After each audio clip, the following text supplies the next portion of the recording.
Sa nakalipas na pandemya, bumaba ang bilang ng turismo sa bansa. Ngunit ayon sa datos ngayong taon, isa ang turismo sa nakapagpataas sa gross domestic product ng Pilipinas. Kung kaya nakipagkasundo ang presidente sa Prime Minister ng Montenegro upang palawigin pa ang turismo sa Pilipinas. Si Ashley Lupena para sa detalye ng report.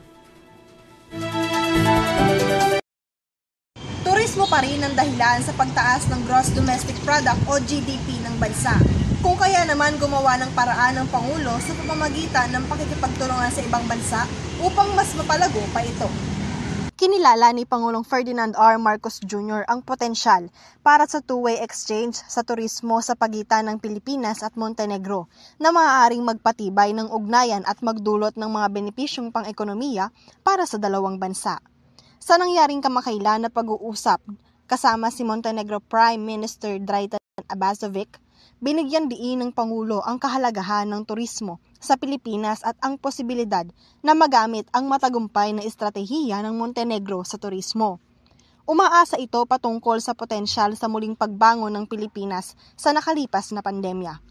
Pinuri naman ni Prime Minister Abazovic si Pangulong Marcos sa pagsisikap nito na manghikayat ng mga turista at namumuhunan sa bansa.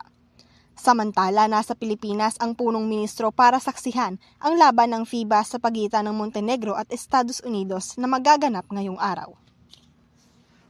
Para sa EuroTV News, Ashley Ann Lupena, sumasaludo sa bawat Pilipino.